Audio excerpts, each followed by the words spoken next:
satu lapsille.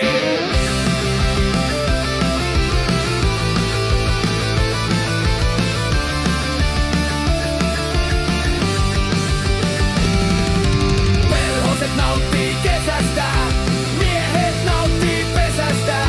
Kumpikin vaillaa häpeää, luonto kutsuu ja se käskee nää. Perhoset nauttii kesästä, miehet nauttii pesästä. Kumpikin vaillaa häpeää, luonto kutsuu ja se käskee nää. Pölytys ei oo vaan kasveille, eikä tää oo mikä satu lapsille.